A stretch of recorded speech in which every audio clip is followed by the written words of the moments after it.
Okay.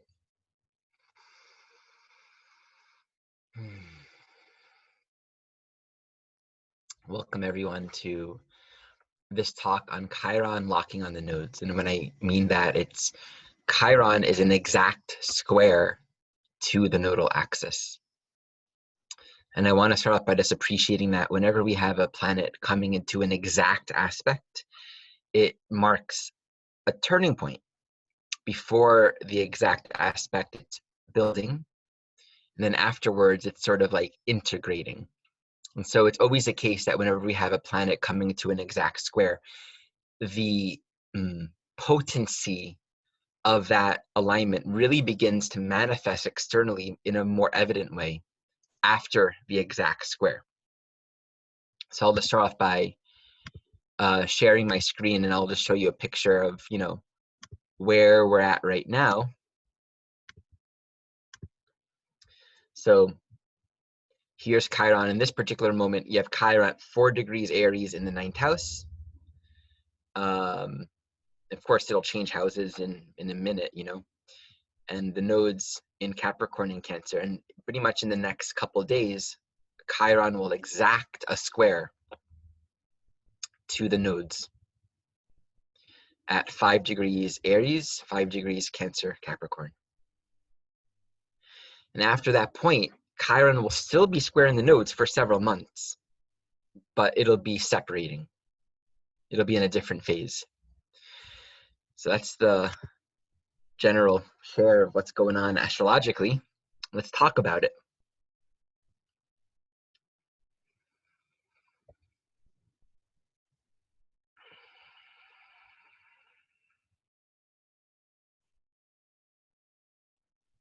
First, whenever we're bringing up Chiron, it's important to recognize and appreciate that the path with Chiron is never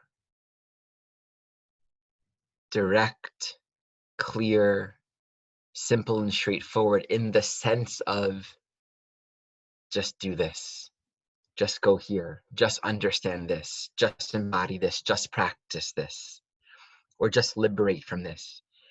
The very nature of the Chiron archetype as it lives inside is one that relates to the essence of human vulnerability and the challenging and tender space of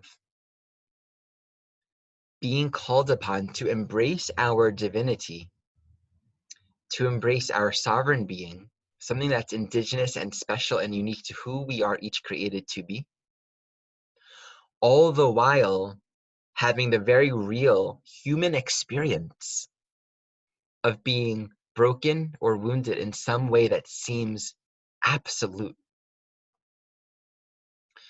And the unique archetype of the synastry between the sense of woundedness or brokenness, simultaneous to this mandate to embody a higher expression of divinity and clarity in this world, that itself brings forth a very unique path of medicine. It's by its very nature opening a space on this planet for greater compassion, empathy, humility. And that if it was just about, you have something great to give and you're going to go and give it, it wouldn't carry that same significance. And the Chiron archetype in our charts and in transit will often bring up a sense of guilt, thus equaling a sense of inadequacy and undeserving. And that guilt equaling where in the past we have acted without consideration to what harm we may have been causing.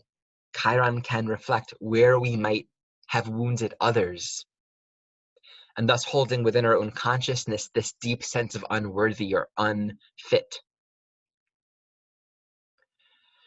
The perpetuation of the well-known Chiron wound itself isn't so much in the reality of there being a wound, although very, very often with Chiron, there so often is either a physical, actual, manifest appearance of some wound or blemish or obstacle or something that makes one's abilities otherwise diminished in some way. So while that is often the case, the actual experience of wound emanates from an internal perception. It doesn't matter if you have an actual blemish. It doesn't matter if you're an archer with one arm, which is a common Chiron analogy, or if you're a writer that's dyslexic. It's just how funny the word dyslexic, you can't even say it. The actual impairment is happening internally. And that the conditions that are setting us aside and setting us apart from everyone else, those conditions, psychological, physical, emotional, mental, they're not the impairment. They're the terrain. And by opening our heart to it, specifically by saying, I'm uncomfortable with myself, I see myself as inept in some way, as wounded, as broken, as incapable. And yet by opening myself to my condition, I transcend and leave behind a belief system that would otherwise identify with the materialism, with the conditions, with the actual structural situations of my life. Whether it's psychological, physical, emotional, it's identifying with this is an impairment that I must take seriously. And the thing with Chiron is there's no cure. There isn't a medicine out there that will heal you from the impairment, because the whole trick with Chiron is it's not a thing to heal. We actually liberate ourselves entirely from the perception of there being something wrong with us that has to change. In this physical world, manifesting in these bodies, it's a funny head trip that we tend to put ourselves on, where we understand it's all impermanent and that we're timeless beings and this will come and go. And yet, at the same time, we take our conditions so seriously that we believe our own salvation, our own peace, our own fulfillment, our own actualization will require some state of perfection. Oh yes, but I know the body is gonna, fall away at some point, but it has to be perfect. I know my mind is just a tool, but I need to have it perfectly keyed in. I know that the notion of self is a passing concept and that there's really no one there, but I need to have perfect self-esteem anyway. So it's this funny thing that we do to ourselves and it's a form of material, it's a form of deluding and subconsciously tricking ourselves to think that our wellness and our peace and our fulfillment in life really depends and requires that everything's perfect and just right. But indeed, the healing and the medicine isn't just like living with an impairment or living with a condition and opening our heart. It's actually a deeper teaching that demonstrates and expresses this isn't an impairment. I mean, we could have all been born with 3 eyes and 8 fingers, and we're not. Like, the status quo is 2 eyes and 10 fingers. But if one of us has 8 fingers, it's only an impairment when we begin to think of it as that. We only see ourselves as blemished in some way when we're comparing ourselves to an external standard. And there's no way to be abiding in our medicine and to be walking the path that Spirit has for us in this life if simultaneously we're very strongly identified, if we value this idea of perfection.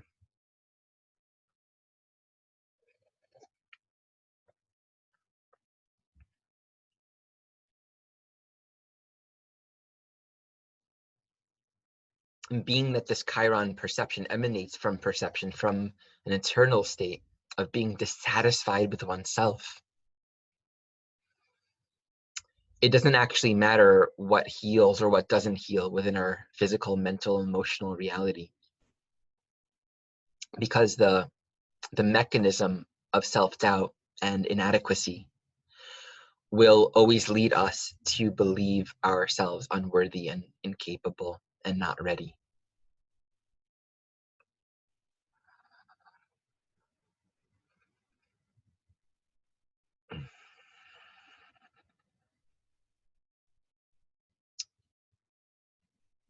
And so there's a teaching with Chiron, and I'll move into Aries, that specifically invites us to consider the idea of readiness. Because readiness is embodied within the Aries archetype. Aries itself resonates with movement. And in healthy, functioning Aries, there isn't an impasse that lasts indefinitely, leading to non-movement and indecision. There could be moments of pause and reflection and consideration, thoughtfulness, and there should be. But everything is sort of held within this space of, I am making a choice. I'm considering the playing field in front of me. I'm considering the context of my life and what I'm trying to achieve and where I'm trying to go. And I very actively feel like I'm engaging with life. And that might mean making the next choice, or it might mean taking a step to consider and reflect or gather resources or information or knowledge or understanding and insight. But Aries reflects that principle of life that is constantly in motion. And we are, as biological beings here in these human bodies, one with that. If we obstruct the flow of energy in life, we create dis-ease and sickness for ourselves. And so what's required with Aries in general is this alignment with the energy of movement, which is inherent to creation. So each moment is something new, and you're engaging with what's needed right now. And the insecurity in that is you don't know where you're going. You've never done it before. Each moment's a completely new experience. So it's taking us on a path that literally reveals itself as we go, which is why within Aries, we have to develop more soul consciousness progressively, because it's very instinctive and it might not be very intelligent at first, because it might just be a function of reaction, acting out of anger, acting out of strong emotions, acting because I want to get something or go somewhere. But as we begin to apprehend a greater appreciation for our life and what we're doing, what we're here for, when we begin to really understand that from within ourselves, we can shape our actions more thoughtfully and consciously. And when we're connected to this Aries energy, there's a sense of, I am empowered, I am making choices, I have a direction in life, and I'm not afraid of that. I'm not afraid of being stuck. I'm not afraid of not knowing, because I have a faith and a trust and an understanding that I'm here to do. I'm here to move forward with my life path. And that I have the skills, the resources, the ability, the intelligence to discern. Aries naturally forms a yod. I'll share my screen just to exemplify this principle. The Aries archetype in general forms a yod to Virgo and Scorpio. So we act and we self-adjust as we act, Virgo. Like, oh, that didn't work out really well, or that was counterproductive, or that set me back a few years, or, well, now I got sick, or I hurt someone, or I caused this issue, or that was a counterproductive. We discern by kind of using our faculties of thought to then think about, was this useful or helpful? And then Scorpio, we're basically acting towards our own death. Each step we take in life, from a soul perspective, is like a self-cleaning oven. We're using our karma. We're engaging with a path that we have to walk. And that's a very important understanding of Aries. You can't do this human journey and tell yourself, well, I'm not going to act in this lifetime. I'm just going to sit still and do nothing. If that's your dharma, then that's your dharma, but you can't make that your dharma. We each have to walk the path in life that is in front of us, and we can't lie to ourselves about it. In fact, we're going to walk it. And if we can own it and understand it and claim it consciously, then it's a path that will sort of destroy itself. We walk the path, we have the experiences, we learn what we need to learn. We reclaim what we need to reclaim. We restore wholeness and clarity in our lives. The relationships, the businesses, our dharma in life, the things we need to stand for, they're all temporary. They're all just parts of the experience, but we need to go through it. And then it all falls away. And that's the Scorpio-Aries relationship. Moving through life experience. But it's the soul, it's our eternal being that remains the same. That is the stable force within all of that. So when we put Aries, when we put Chiron in Aries, the vulnerability here is linked to a sense of being so broken and wounded and unskilled, unstrong, unprepared, weak, that I can't act and I don't even know how to act or where to act. The wounding and the perception here resonates around our decisiveness and ability to be a leader in our own lives. And it can seem very reasonable, because when we really look at the fullness of this square, it's Aries in between Capricorn and Cancer. And so we have to unpack, what is the nature of this inadequacy? What is the nature of this fear? What is the nature of this sense of woundedness and brokenness? And I wrote down a few keywords. I'll fail. I'm not trained. I'm inexperienced. I'm not strong enough. I'll make a mistake. I'll hurt. I'll make more issues. What's the biggest issue with Aries? You're going to create destruction in the way. Aries is a destructive energy. It disrupts the status quo. That's how it is. And it's not a bad thing, but that's a part of this human experience. And so there's fear. It's like, if I act, I'm going to make changes. And I can't undo those changes. So let's look at the anatomy of this. Actually, let me just take a look so I could be on top of the comments that are coming in case anyone's asking questions. Okay, yeah, great. So we have Chiron Aries, South Node in Capricorn, North Node in Cancer.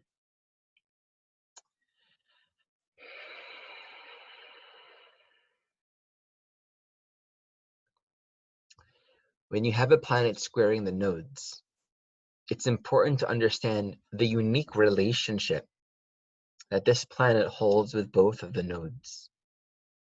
And that in the evolutionary astrology modality, one of the nodes really becomes a point of focalization, an initial point of resolution and insight and understanding and clarity. And that's basically the node that it's separating from. In this case, that's the South Node, Capricorn. So here's a dilemma. Cancer is the womb, right? We're cared for, we're held, we're nursed, we're nurtured. And then Aries, relative to the womb of Cancer, where there's safety and security, you're metaphorically with your mother. Aries says, go out now, you have something to do, you're an independent being. And then Capricorn is, I don't know how to do that. I don't know how to be an adult. It's that separation anxiety. It's that deep sense of, I move out on my own, I'm not mature enough, I'm not equipped enough, I'm not capable enough. And here's a story for you all to consider to really exemplify this.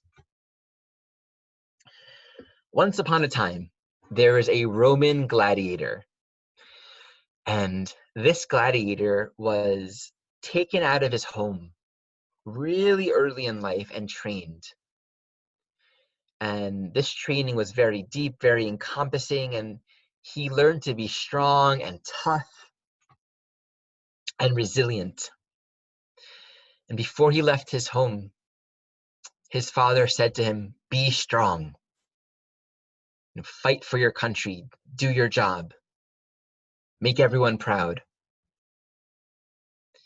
And so as a boy, this young gladiator at some point enlisted in the army and had to go out and fight and had a really big battle, had to kill a lot of people, lost a lot of friends, comes home and mom and dad are dead. The village is gone.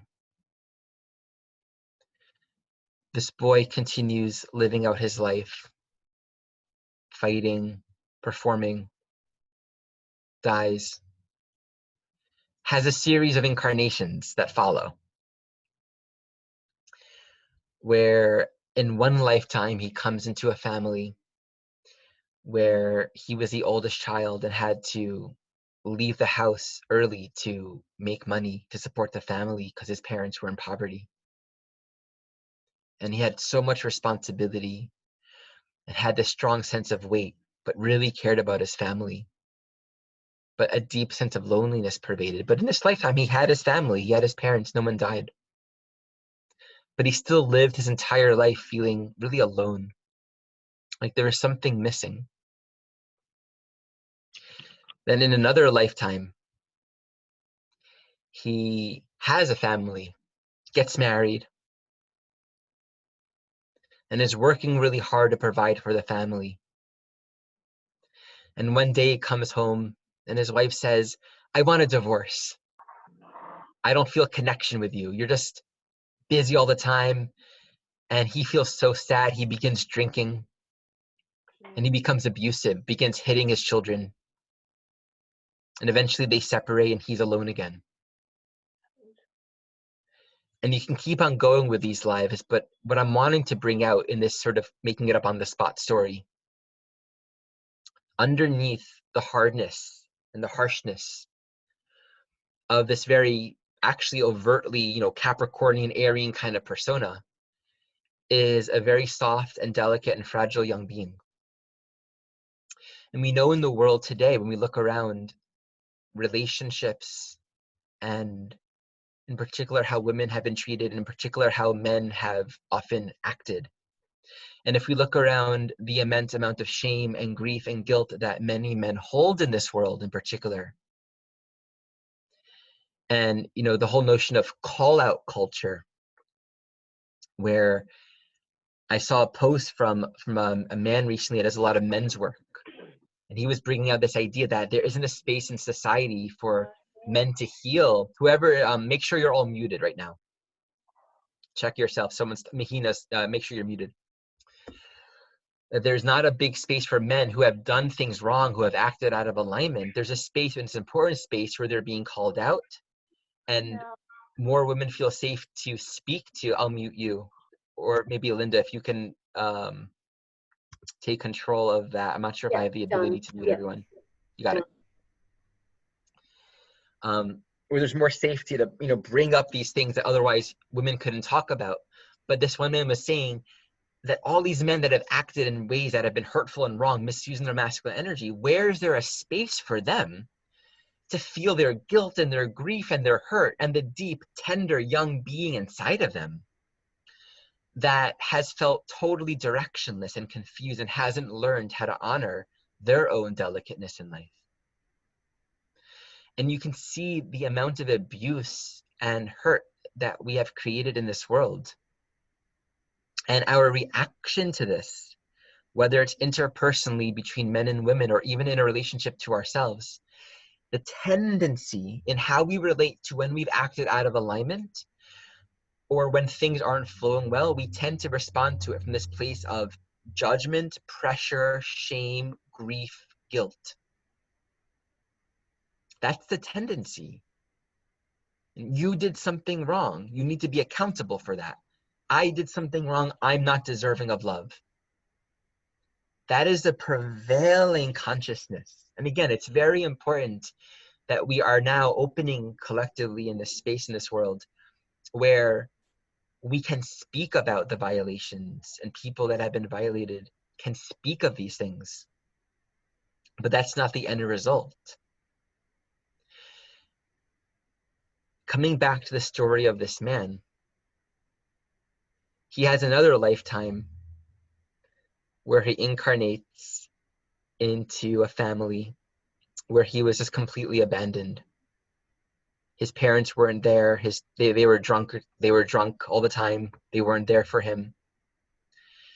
And when he was a teenager, he began drinking and he began developing this alcohol, and he kind of got into a lot of abusive situations and got involved with the wrong people. And at a certain point, he just played it out so deeply where his life was in the muck. There was nothing going on. He had no will, no drive, didn't feel supported. And it's like getting to that place of such deep low, something shifted in him where he was able to meet and acknowledge a deep loneliness, deep core permeating loneliness. And in acknowledging that loneliness, he was able to say to himself, I need help. I need to bring love and attention to this thing that I'm carrying around in me that is basically always, always hurting. And if I don't have a loving relationship to that aspect within me, I'm going to continue hurting other people. I'm going to continue hurting myself. When we look at the relationship between Chiron and Aries and the Capricorn South Node, it's really asking us to unravel our conditioning. How do we respond to our hurt? How do we respond to the ways that we've been hurt and violated by the aggressive and untamed and irresponsible masculine energy in the world? How do we respond to the way that we ourselves have misused this energy? Aries relative to Cancer is like a boy leaving the home with a sword and hasn't learned how to wield it. And maybe they had a big sense of responsibility, but they haven't finished their training. They were cut off from their home. They were cut off from the womb. And this is the collective condition of the world today. It's so pervasive that we often forget how pervasive it is. That the way that we live is Aries rushing us away from home, rushing us away from safety, rushing us away from nourishment and care and connection, because there are things to do. We invented these things to do. We invented war. And all of this manifests because of emotional reactivity. And that's the shadow of Aries relative to Cancer. We feel something and we react. You hurt me, I'm going to wage war. Now I'm going to build an army. Now I got to train young boys to go to that army. Now we're creating all these different gender conditions and roles that people have to play out. And generations of oppression and suppression. It all emanates from the way in which we are relating to this feeling of being hurt. And what's a wounding sensation within Chiron and Aries? It could be the experience of actually having been wounded, having been attacked in battle. Whether that battle is actually in war, whether it's in politics, whether it's in a relationship, where you've been hurt. We all know what it's like to be attacked. Attack is attack, and it could be physical, it could be mental, it could be verbal, it could be emotional. And when we perceive ourselves as being attacked, when our mind is in the battlefield, we're going to fight or flight or fawn. My friend Anya, I'm not sure how to pronounce her name. I've never said it out loud. She offered this perspective that besides for fight and flight, there's also fawning, which is this other reaction of like, I need you to, fight, flight, freeze, and fawn.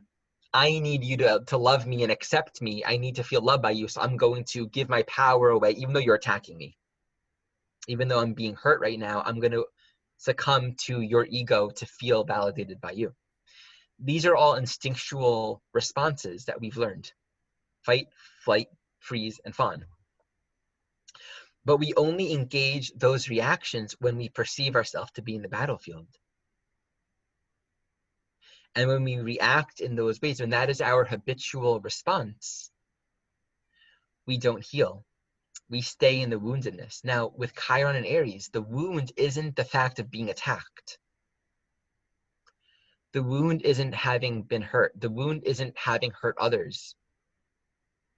The wound is the internal perception that says, because I'm being attacked, I'm not ready, I'm not equipped, I'm not strong enough to fight.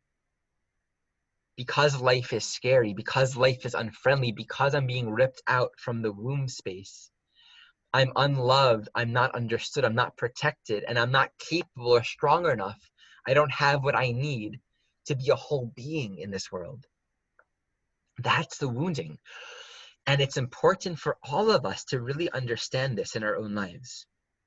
That whatever kind of adversary we experience in our lives, wherever we see the obstacles manifesting that would otherwise tell us we are not capable of moving forward, the actual issue here, the actual wounding, is an internal perception wherein we picture ourselves as not ready. And we'll always create that belief for ourselves as long as that's there. We'll always find an excuse and a reason to believe that we are not strong enough.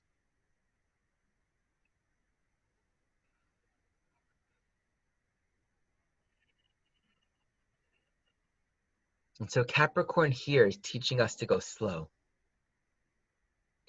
It's teaching us that, one, it's absolutely unreasonable for any of us to believe that we have it all figured out and that we've become masters.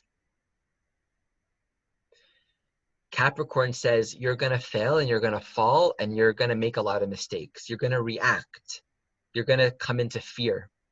You're going to act in ways that are unsupportive, unconducive, unhelpful for you and for others completely. And you're going to do that many times. You'll fail so much, you might even mess up this lifetime and then you'll start over again. Because that's actually literally what we do. In each lifetime, we do our best and then we come back and we continue with where we left off. It's only when we begin to see ourselves as failures, as an identity, as opposed to it being a stepping stone, that we stay in the wound. We stay identified with the idea of being broken. Although it's actually really beneficial to allow ourselves to be a failure, not in this way of identifying it as a sense of self, but in this way of not resisting the sensation of it. Like, wow, I don't know how to do this. I don't know how to do relationship. I don't know how to, respond to this person in peace. I don't know how to make money. I don't know how to achieve these things that I want to do. Just acknowledging that. Because in Capricorn, we only grow and we only learn by letting ourselves mature in time, which means we can become available to instruction. We can become more receptive to guidance and not hold these unrealistic expectations that we're supposed to know. So Aries is like the child. Children don't expect to know. They're completely open. They're curious. They're engaging. They're wanting to have experiences. If you give a child an instrument, they'll play it not really thinking about how to play it right, unless you introduce that to their mind. Or if karmically they already have a predisposition to, we see that in kids they come into this life after a past life of being like a professional musician that had to be perfect. But inherently, there is an orientation and inclination to just have experiences and to learn along the way.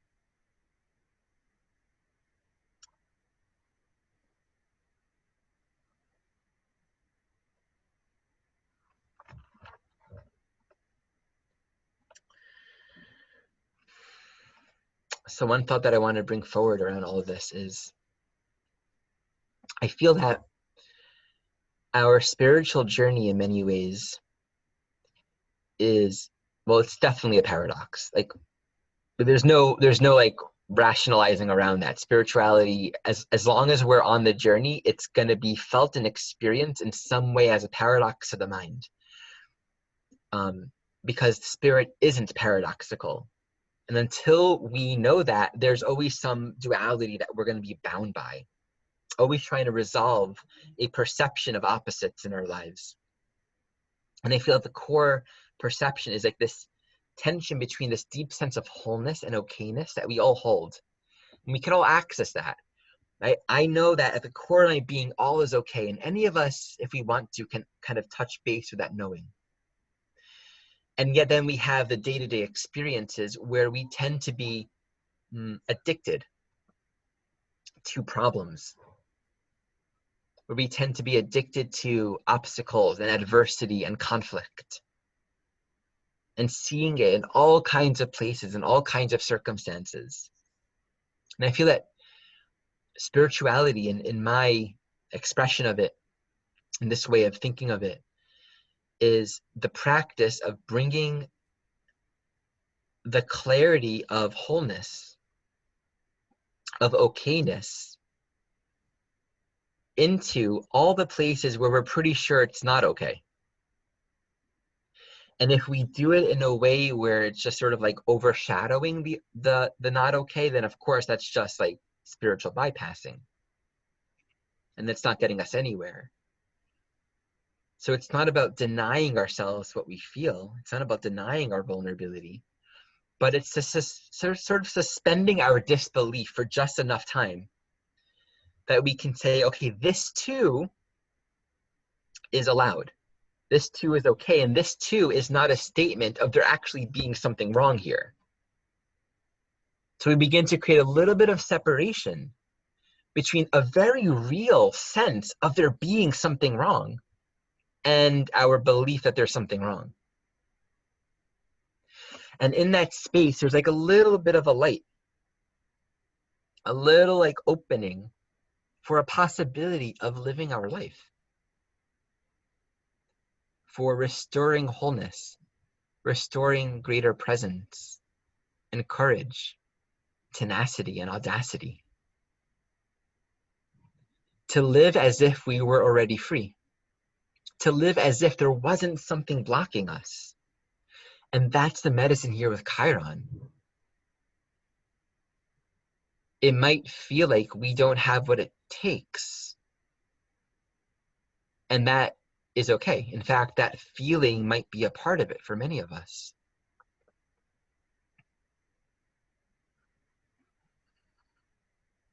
And so as Chiron moves beyond this square, the work that we're doing is referencing a deeper spiritual maturity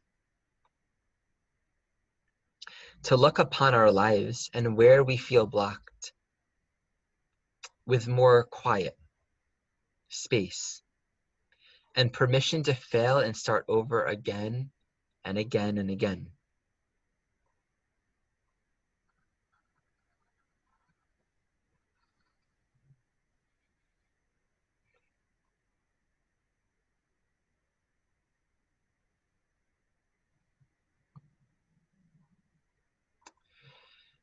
And unraveling our shame and our blame is a big part of that.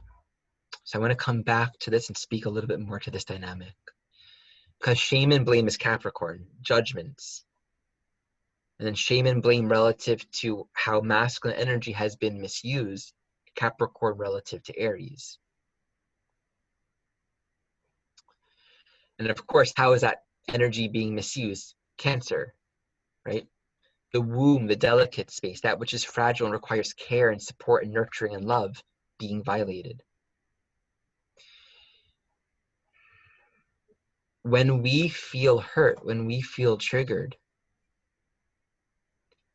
to take enough space and remind ourselves of a deep fundamental spaciousness and friendliness in life that says, actually, all of these wars that we've been fighting and all of this punishment that we've been enacting for all of these generations doesn't have to be that way. And we have the opportunity to heal generations and generations and generations when we stop creating divisions between ourselves and others. When we realize that we've all been feeling deeply oppressed. We've all been feeling deeply hurt. And at the core, every single one of us holds a deep tenderness and vulnerability that needs to be loved and cared for. And Capricorn, we are capable of parenting ourselves. We are capable of acknowledging the tenderness within us, taking responsibility for that. And then what does it look like to bring forth that self-responsibility in relationship? where our sense of permission and freedom doesn't depend on how a person is treating us. What does it look like to bring forward into life our deepest passions and like what we really want to do with our life, all the amazing things that we're all just excited about and really want to do? What does it look like to do that, even though, fill in the blank? You know, like today's Super Tuesday, the day of this recording. So there's a whole lot of like energy around the Democratic nomination process in the US. A lot of energy. And it's so easy to get into the fighting stance, to get in the defensive stance. And it's not about not having your view and your direction and your activism, but to really look at how much of our life force energy gets so caught up in the fighting and in the battle. I mean, like literally, like last night, I was so interested in like listening to the news channels, and you know, after a couple people dropped out of the race, I was like really interested to hear what people had to say, and I just loved listening to different memes. But I had to actually like really become self-aware of where all of my mental energy was in that moment. It's incredibly easy to distract ourselves. And you know what Capricorn represents? The devil. Capricorn is the devil. Because Capricorn is what's accepted, it's what's status quo, it's what's socially the norm, it's what's conditioned, it's how you are to behave, it's how the world is set up. And so it's very easy to lose ourselves in the addictions and distractions that are socially acceptable. And because they're socially acceptable, none of us actually need to admit that we're all addicted and that we're all running away from ourselves and that we're all avoiding this sacred tenderness and call for action and movement and direction in life. We're all just sort of agreeing to placate. You know, addictions that are obviously addictions are a little easier maybe to speak about. And this is just off the cuff of my mind. I'm not sure if this is entirely true, but there's something to this. It feels right true. That which is like socially acknowledged as like, oh, that's an addictive thing or an addictive substance. But to talk about something that we're all addicted to, we actually have to be incredibly self-honest with ourselves and not be seeking social acceptance. You can't post on Facebook that you're addicted to Facebook. Where are you trying to go with that? What's your intent and where is it going to go? Then everyone agrees with you and it's great. Keep on scrolling. To really take responsibility for where we are directing our life force energy means, one, let's just be honest with ourselves and what we're doing with our minds, what we're doing with our energy on a day-to-day basis, and acknowledge we are not even tapping the potential of what we could be doing. And that the way we tap our potential is not by being strict and disciplined and forcing. You know, I'm really skeptical of that modality. I'm incredibly skeptical of any approach to spirituality that says, just do it. There's immense potency in that attitude, which really reflects the ability to follow through. But if that becomes the entire modality, it becomes conducive to an immense amount of self-repression and judgment and shame. I know so many people that have been committed to their daily sadhana, early morning, do their practice. And amongst all of them, are they happy people? Do they seem or feel like really actualized?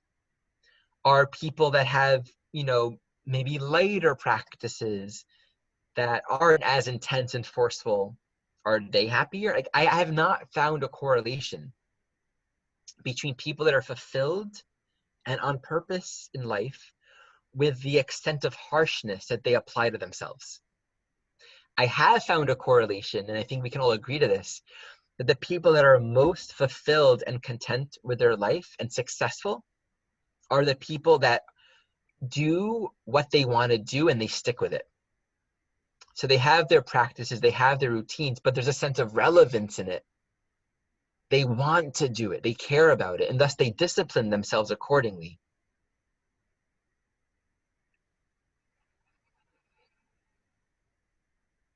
And the truth is, there's just not enough space given to grieve and to acknowledge and to feel shame and to feel lost and to feel confused and to feel hurt and to feel angry. It's beginning to open up.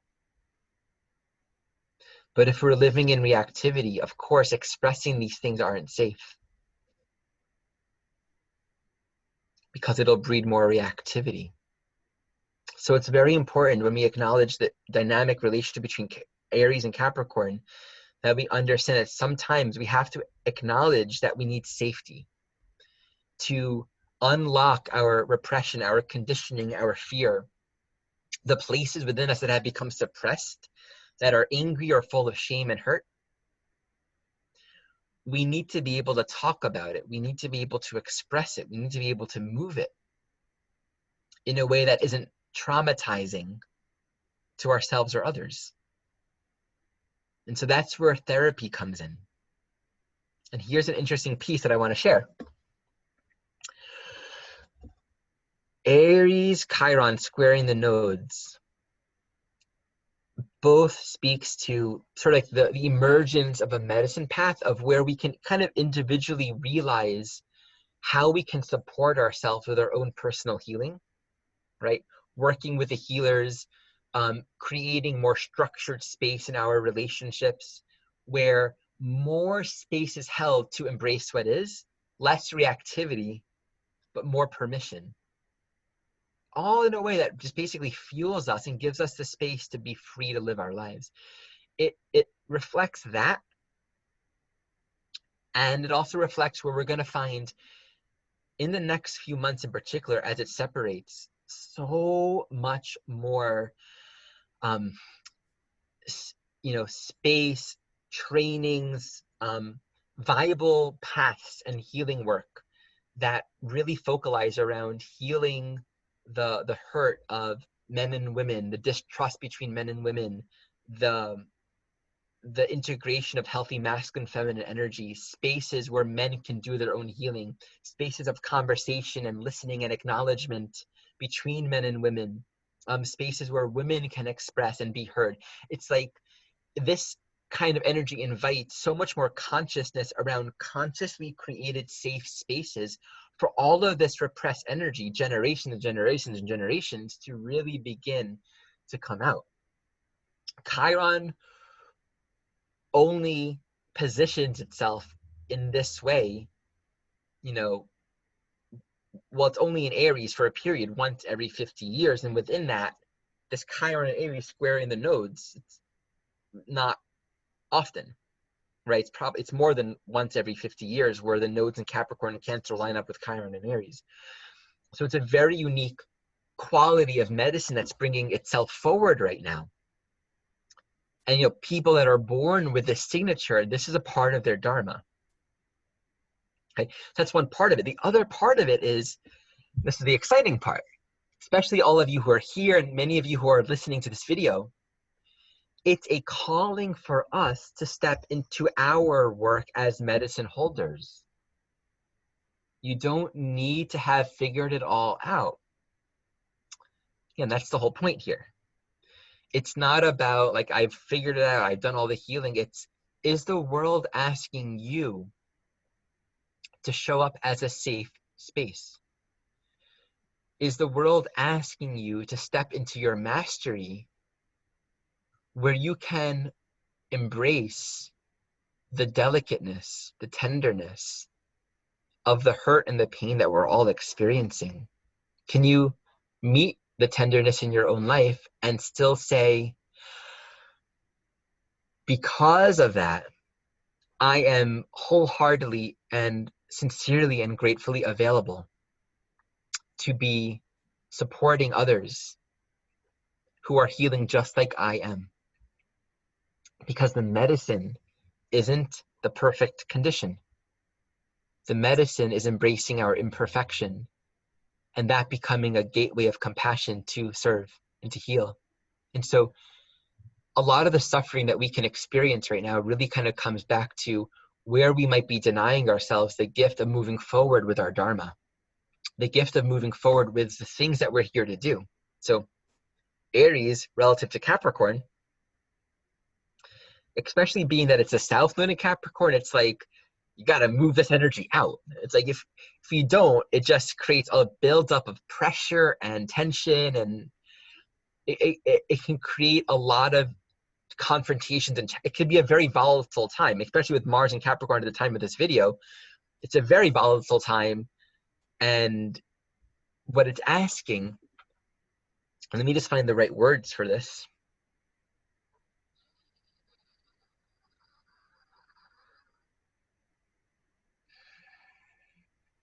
To create a habit of thinking and a practice in our minds of breathing in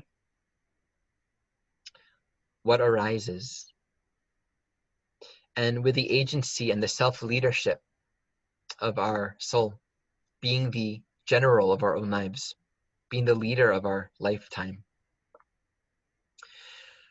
we allow everything to be interpreted and internalized from the point of view of, this is making me stronger, more compassionate, more wise, more understanding, more matured, more patient,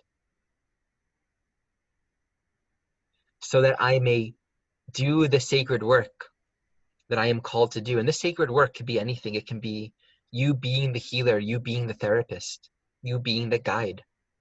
It can be your work in family and relationship. It can be your political work. It could be a book you are called to write, an album you are called to create. It can be a training you are called to set forward towards. To really listen to that sense of next stepness. For myself, I'm a very Chironic person. I have Chiron aspecting every single planet in my chart except for Mars, which has its own stuff going on. So I resonate so deeply with that Chironic sense of not ready, not capable, not deserving. And yet one of the biggest teachings that I feel I'm constantly learning in my life is that doesn't mean I can't teach. In fact, I have to teach. I have to make myself available. And when we really see that we are here for this work, we actually begin to take this shift, which is a Chiron piece, where we shift from this mentality of I'm healing, I'm working on stuff, to I'm serving. I'm sharing the gifts of my awakening. And the shift between healing and working out my own stuff and sharing the gift of awakening with others, which is then a gift that's mutually received. The shift doesn't take place because anything's changed. You haven't figured things out. Things are still happening. There's still challenges in your life. But the shift is you've decided that you've had enough with holding yourself in the state of inferiority, and that no one ever said you have to be perfect in order to love. And that's the humility, and that's the beauty, and that's where the medicine of Chiron really comes forward. So let me take a look at some of the chat comments to see if there are any. Whoa, there's a lot.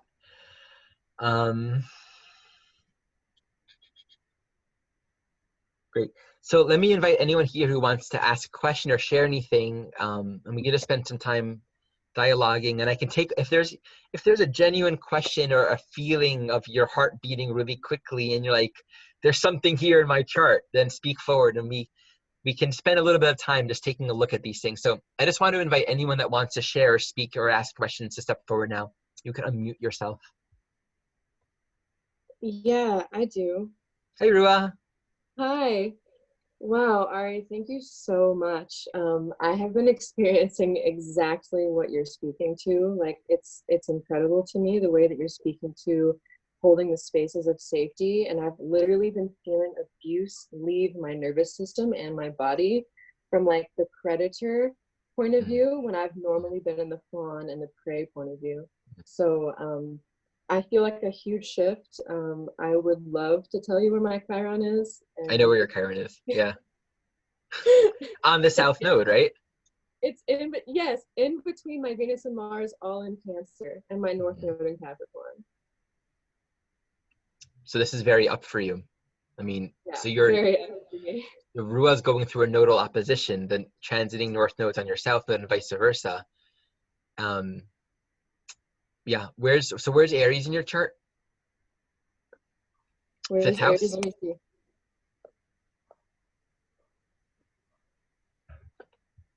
9. Aries. Oh, Aries yeah, would, yeah, 5. yeah. So just, to generalize, if can I use your chart, sort of the general placements of it as an example? So just for everyone to conceptualize, to simplify, Cancer 8th house, Capricorn 2nd house. What's Cancer 8th house?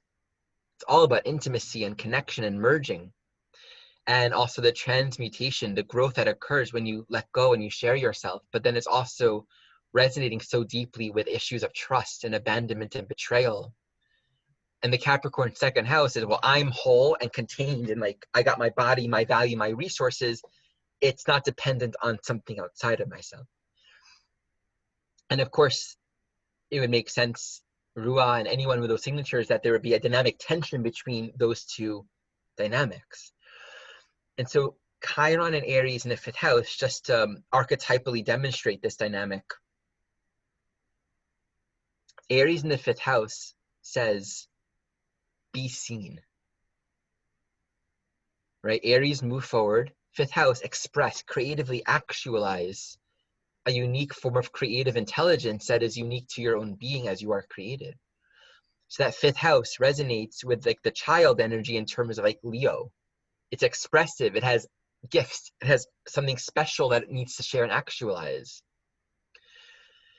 Relative to Capricorn in the 2nd house in this case, it's all about that self-esteem and that self-worth. I have all the resources and the tools and the skill and the know-how and the artistry.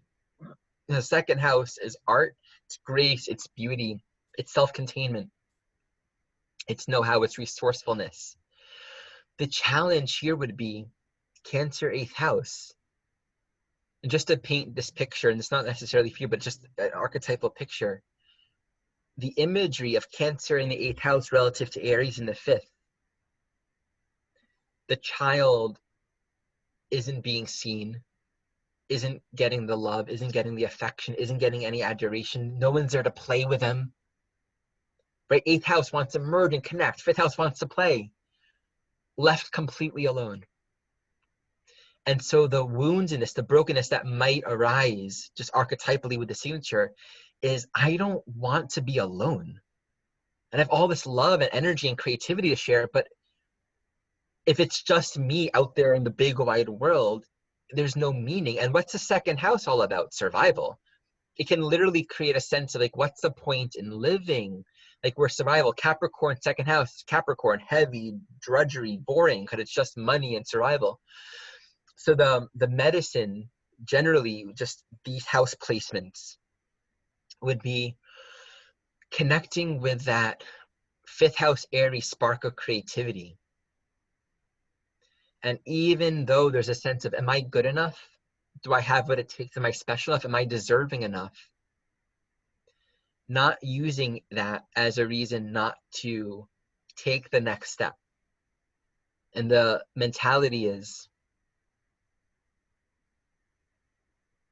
in being okay with this aloneness, in being okay with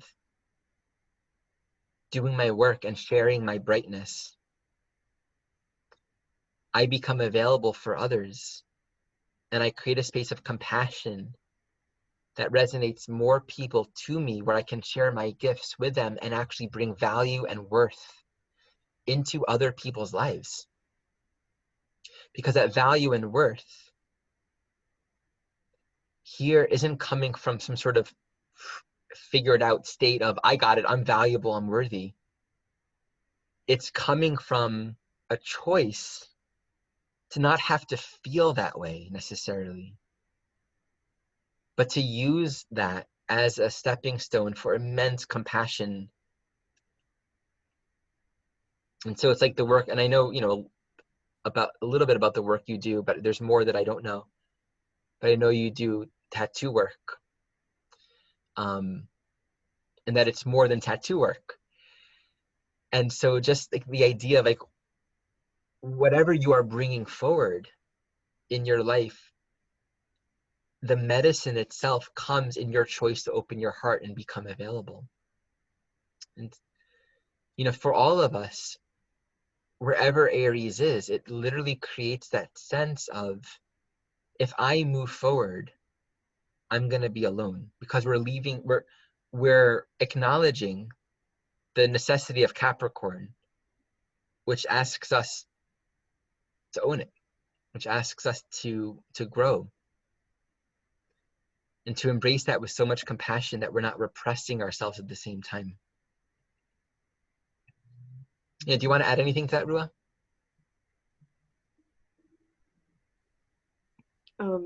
I'm just feeling really emotional. It's very spot on, and you're right about the space holding practice, opening my heart and being available for tattooing, and also just coaching clients, and like Oh, sharing good. gifts. Yeah, sharing those Yeah. gifts, even though I'm receiving the initiations as I'm sharing them through the women that are opening up because they're with me. Are you working with women? Yeah, Yeah, it women's. makes, and that brings us back to the Cancer in the 8th house, and you have Mars and Venus there, right? And Chiron there natally. So that's obviously empowering women, Cancer 8th house. There's a lot of medicine in that. Thank you, Rua. And this, this reminds me too, just this piece around, you can stop sharing for a moment.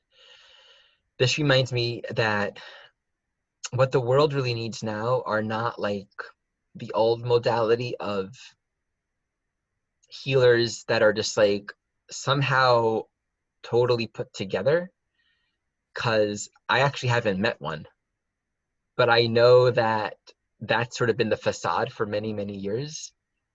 And I don't even think awakening makes you all put together. Some of the most awakened people that I've met that I feel are the most authentic teachers in my life are ones that are also completely transparent about their ongoing journey.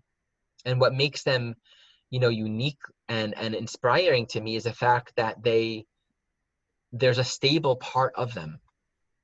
There's something that's stable in them that is able to reference everything back to the internal world. But this doesn't mean they're not beyond vulnerability. And I think that's really important in sort of the new paradigm that we're coming into. It's understanding that many of the constructs we've held are very outdated and irrelevant right now.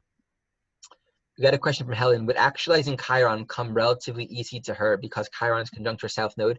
So yeah, Rua's Chiron conjunct her south node. It could come relatively easy, or it could not. Actually, it can go both ways. And I've seen this in many, many charts. Natally, if you have Chiron conjunct the south node, it means the Chiron dynamic is a dynamic that's brought forward into this lifetime, which means you can potentially live a life sort of avoiding the pain, avoiding the hurt, denying it, and continuing to create hurt, manifesting the psychology of inadequacy. And we see that, and that's a very common Chiron archetype. And then we have other souls that are the healers, like the Chironic medicine people, right? So anything on the south node can go both ways. And when you have Chiron on the south node, you can taste the difference between an embodied Chiron versus an avoided one. Okay, now we can share Monica's chart if you wanted to share, Monica. Hi, Ari, how are you? Thank you so much. Great. Good to see you. Yes, I experienced like a couple of days ago, like a huge tantrum that I hadn't had since I was like probably 4 years old. And I made a lot of space for that. I think that I always felt ashamed of feeling vulnerable in that sense. And it was quite intense. I cried and I screamed and I yelled. And my feeling was that I'm not feeling really seen. I don't, I feel like ashamed almost to claim my, I want to be seen. I don't want to feel transparent anymore. But I always been carrying this idea that I shouldn't push it too hard, because then, it just brings a lot of memories. When I was very little and I was around 4 years old, and it was my birthday, I remember being so much aware it was my birthday that I woke everybody up in my house and I started screaming and saying, "Can we celebrate this?" And my father, he didn't take it very well. And he was the kind of parent that just he didn't hit me, but he slapped me. He just went like that, like, Oh. no, let me sleep. And I remember crying so much. And this is what happened to me 2 days ago. I realized that I have been since then holding almost a lot of shame of just claiming my space. And I was able to release it 2 days ago. I cried and I cried and I cried because there was a beautiful video that I saw on Facebook. It was going around of a father holding space for a baby that he was crying for like 3 minutes. And I felt like my father is no longer alive, was holding me. And it just released so much of that pain. I've been really very happy the last 2 days because I've been carrying so much rage in the last, I don't know, 3-4 months. I have a lot of things aspecting my Mars, and like everything is single activation in my chart right now. So just wanted to share that. Thank you for sharing that. And your chart is a great example because just like Rua, but opposite, you have the South Node in Capricorn in the 11th, North Node in Cancer in the 5th, and Aries Chiron in the 2nd house. And the nodes are on your nodes right now. So this is a very activated time for you in that regard. Of course, that child that is very excited about her birthday is at Cancer in the 5th house. It's my birthday, mom and dad, love, safety, I'm home, I belong. And there being a very potent healing journey for you in this lifetime relative to that North Node of reconnecting with that playfulness, reconnecting with that innocence and that joy and that deserving and that caring. And of course, there are karmic reasons why your soul chose to come into that particular experience. The duality between the nodes here, Capricorn 11th house, is sort of that detached. I can witness and observe everything and not take it personally. And so there isn't an inner child there that is feeling hurt or abandoned or unseen, because Capricorn in the 11th house is sort of like, an alien watching everything happening on this planet, and it's not very involved. Mm-hmm. One perspective, just looking at the particular dynamic between Chiron and Aries square in the nodes, is Aries in the 2nd house, of course, is a lot of energy, vitality, excitement, the will to live your life, right? To instinctively engage your own senses, your own instincts, and to do what you want to do, and to create, and to be engaged tactily in this world. Relative to the Capricorn South Node in the 11th house, it's about this karmic lesson of appreciating that you are part of a larger community of people, and that we are all here together creating an ecosystem, an environment in which we are all sharing and cooperating and learning to get together with each other. And it's that space of cooperation and inclusion and teamwork that is emphasized here with the signature. And it may not necessarily be manifesting at this time in an overt, well, actually it could be, because we have the, South Node moving through that. There can be something kind of culminating around this. Mm-hmm. Being a part of different groups or different communities where there's collaborating and learning together and whatever. The key here being seeing yourself as belonging, seeing yourself as a part of something that we're all creating and building together. That Aries 2nd house says, I don't have to act in a way where I'm seeking to, it's like that child that is seeking to be seen and validated doesn't have to express itself, doesn't have to be fighting for attention. There's this beautiful gift in giving that attention towards community and connection and healing that's being shared in a collaborative way. And that Aries 2nd house is basically curving the instinctive impulses, and Mars is the ruler of that in the 3rd house, which will just speak out, right? So that Aries, that Capricorn 11th house, is about a consciousness that is oriented towards the group mind. And this is out of context for you in the sense that there is a very important focus for you in bringing that North Node, 5th house attention, because that's a big part of your soul journey. But just in highlighting that Capricorn Chiron dynamic, it's a lesson of detachment and non-reaction. So maybe that was too, what did you want to say? Now, I wanted to say something that also came to me in that moment of an insight afterwards, was that one of the things that I kind of worked on later on was never to show myself completely. So there was a mask that I was always using in order to, that I would never show my vulnerability ever again. And so right now, it came to me about this holding space right now, it means that until now, my space was to carry a mask. And now I don't want to carry it anymore. So to feel safe right now is to be myself. And this is going to take so much courage, because there's still certain places where I feel a little bit very vulnerable towards showing myself completely as I am. And I've been working a lot on that. So that was like something that came out like in the last few days, and it's been like, oh, wow, you know, I just don't know how I'm going to do it, because I'm still scared. You know, that Aries thing is very scary to be in the front line, you know. Can you tell me how do you observe it manifesting for you? Like, what are the extremes that you observe manifesting? The extremes in terms of what?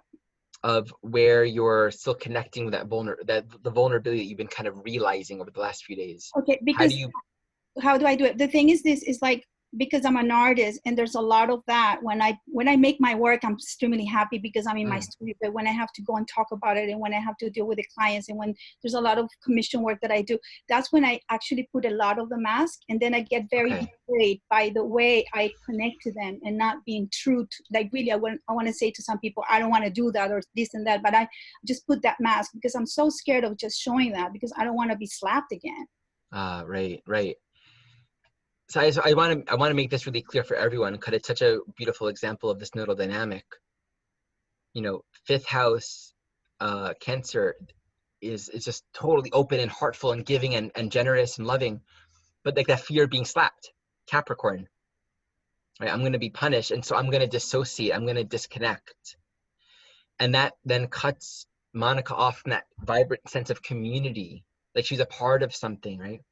And so the healing here is not about there being one or the other, right? The healing here is about being able to recognize friendship, 11th house, that there's a stable space for building over time trust and connection and collaboration and work together.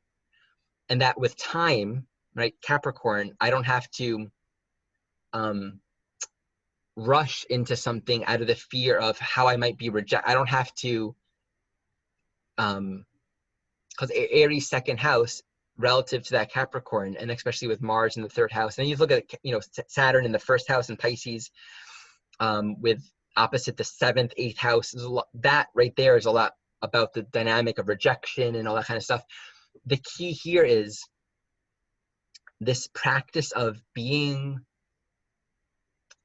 present with a sensation of anxiety and actually allowing for friendship and community and collaboration to actually build in this way, where there's a real sense of I'm sharing, I'm not an outsider, and I can relax into this, like there's safety here. And that Cancer 5th house gets to play and open up, but there's no fear of like I'm going to be too much, and then I'm going to have to like hide myself and repress myself. So there's something about, in this case, just it's a part of it for you, the Capricorn South Node in the 11th house, sort of being about understanding how community builds, the wisdom and the maturity to understand how friendships form and how collaborations come together, how communities come together in a stable way, and meaning there's nothing to rush into. And yeah, keep that there. Anything else you want to share? No, thank you. This was great. Thank you so much. Sure. I know Arctura wanted to share something, so do you want to unmute yourself, Arctura? Yeah, I got it right. No? Yeah, you're good. Hello? Hello. I am muted? Yeah. All right. Hi, Ari. Hi. Hi. So when I look at my chart, no, when I look at my life recently, the past months, I've been going through a very tough year, like many of us, like this great 2019. And it has gotten so tough that it led me into depression, so that I almost felt like crumbling completely. And I've started with therapy. So I have a little support from outside, which helps me a lot to get back on my feet. But I have the feeling that since Chiron now entered my Aries house, first house, it's hard to handle energy for me sometimes. Like there's a lot of rage coming up. There's a lot of reactivity, which I cannot handle myself. Of course, because of the depression and the exhausting feelings I've had. So there is an end in sight after this transition of Chiron in my first house. But like at the end of my first house, there will be the Chiron return conjunction. Yeah. So I'm really not knowing what to expect. I'm a little bit, Let me share what comes to me about this. Yeah, first, this is a period of time for you because you're in your Chiron return. Chiron will oppose Uranus. Oh, yeah. Pretty soon, right? It's squaring your sun right now, and right now the transiting south node is on your sun, Cancer.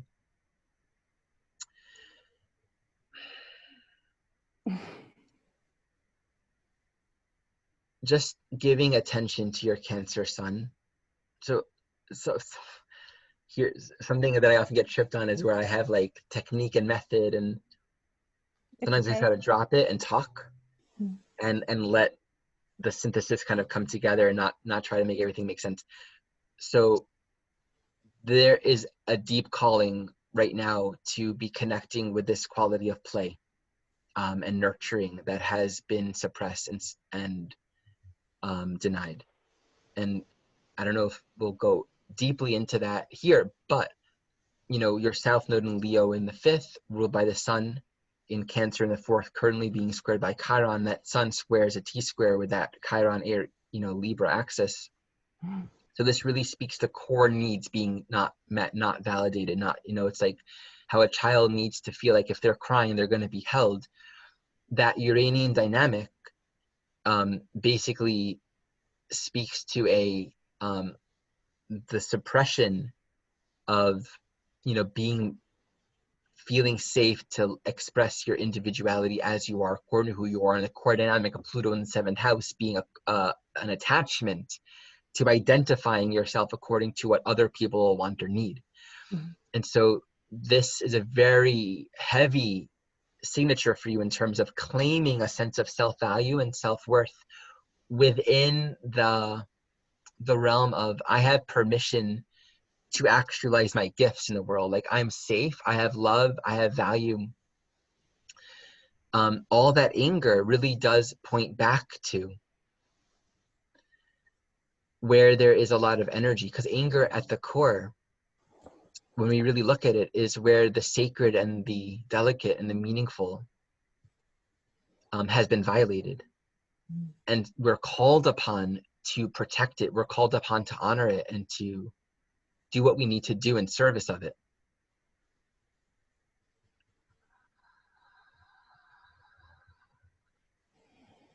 So what kind of work do you do right now? Because when I look at this, I see a teacher, I see a counselor, I see a guide, and of course a writer, educator. So what do you do right now? Nothing, just recovering. Yeah. Yeah, the last year was completely throwing me off my track. I was starting to be starting my own business. What was the business?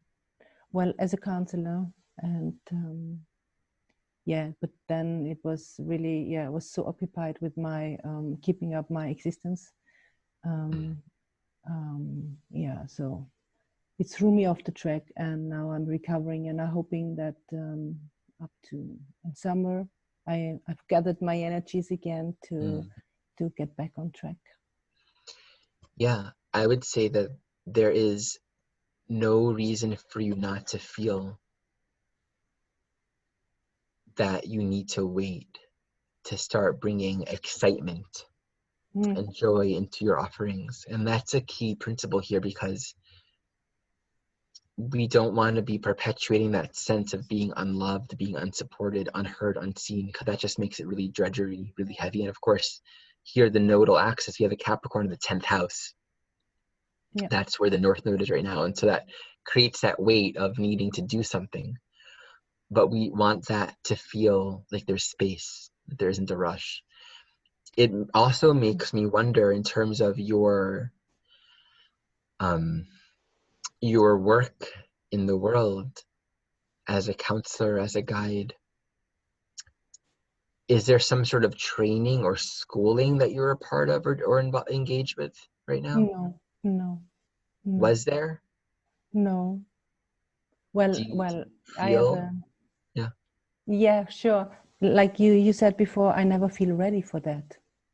There is like I'm doing shamanic work, which I have been trained for the last 8 years. Okay, so you have, there you go. Yeah, sure.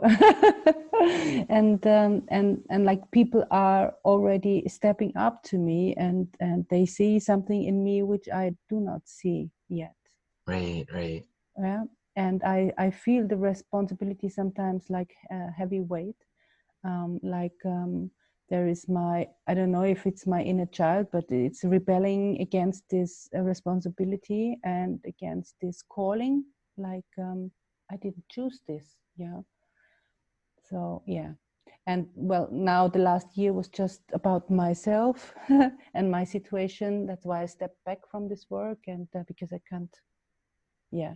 But also, like you said before, I can learn to integrate this, that I don't have to be perfect and ready. Right. Yeah. Right. Yeah. With your Virgo moon, it's really important to become aware of that self-dialogue that is very gravitated towards a perpetual unreadiness. Mm-hmm. That Virgo moon squaring, Saturn in the 3rd house. So there's a guilt there that basically says, I don't have enough information. I'm not credentialed enough. I don't know what I'm talking about. Have we worked together before? Actually, no. Have I worked with you? No. I planned, but I couldn't. No, I didn't find the means for that. Yeah. Okay. Well, I've seen similar charts. That Saturn opposite the Jupiter Neptune, which is retrograde, does speak to that sense of, I don't want to go overboard. Mm-hmm. I don't want to say something and kind of follow my intuition and be totally off and end up misleading someone. Mm. And so the integrity that you've been learning to really make sure you know what you're talking about and to not stray with grand ideas and concepts, but to really stay with what you know is one of the lessons here. And I just want to validate that you have what it takes to do that. You're already are ready. But the reason why I asked about school is if there are trainings that will support you as well to complement your work. And that's a part of the humility here. It's like you're always refining, you're always working on yourself. And as you realize the potency of the medicine that you carry and the work that you're doing in this world, there's also the sense of, the more I give myself really helpful opportunities to, refine different aspects or to study different things or to be supported in certain ways, you just want to make sure you're not doing that to the point where you're investing all of your time and money in training and you're not sharing it with others, because you definitely have a path as a teacher and as a guide. Yeah. That's it. So coming back to Chiron, and you have Chiron in your 1st house. You're a good example of this energy. What would be coming up here is that core patterning, that core belief of, I'm not ready to leave, to step forward. And so you have Cancer Sun engaging with that Chiron very, very strongly right now. And that Cancer Sun's ruled by that Virgo moon. And so just to really be compassionate with the voices of self-doubt that want to make it all or nothing. And is there a need to be bringing in income right now? What do you mean? I don't understand. Is there a need to be bringing in more income? Yeah. Yeah. So it's like life is sort of orchestrating itself in a way where it's like asking you to, otherwise the pressure will build. And just one thought for you. Have you ever led workshops or like done group events? Well, I've been organizing workshops for the last 8 years. Okay. I'm really good at this. I'm really like, my Virgo moon makes me a perfect assistant. Yeah. Okay. Yeah. And I feel comfortable in that role. Yeah. But yeah. I want to lightly and playfully, and don't take me seriously, almost like want to give you a little assignment that you can kind of take in your own way. Okay. It's like to consider, if you were to create a workshop, what would it be? But two, and most importantly, what would you have to do with yourself to believe in it? A workshop for myself, for me. That you would offer one to others. Okay. Right? Mm-hmm. This is not about being all perfect, right? But there's no doubt in my mind that you have a lot to share already. And so it's sort of just playing with the energy of like, you have Vesta retrograde in Aquarius in the 11th, trining that Uranus. To me, this is about a soul that creates a ceremony space for others, light some candles, get to a stage where everyone can express and be heard and really be seen and receive a lot of support. It's a very generous and giving place of inclusion and giving. And look at it and then see the obstacles and see if those obstacles are simply inviting you to like research something, right? Or to like make sure it's like, oh, here's an area where I feel insecure. Is that actually asking me to, look at my notes or practice something? Or it's like really look at where you cut yourself off from staying in motion.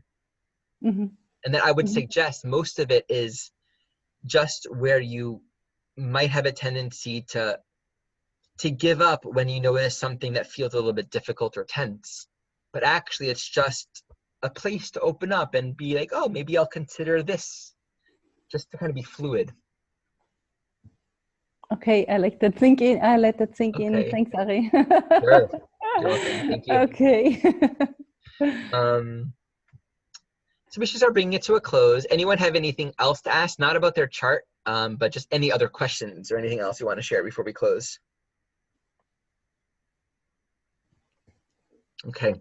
Excellent. Thank you all so much for joining, and my honor to get to share this with you all. Till next time, much love. Thank you very much, Ari. And I'm just unmuting everyone now. Would you all please thank Ari Moshe Wolfe? Thank you. Thank you very much. Thank you, Ari. So helpful. Thank you. Thank you. Thank you. Blessings.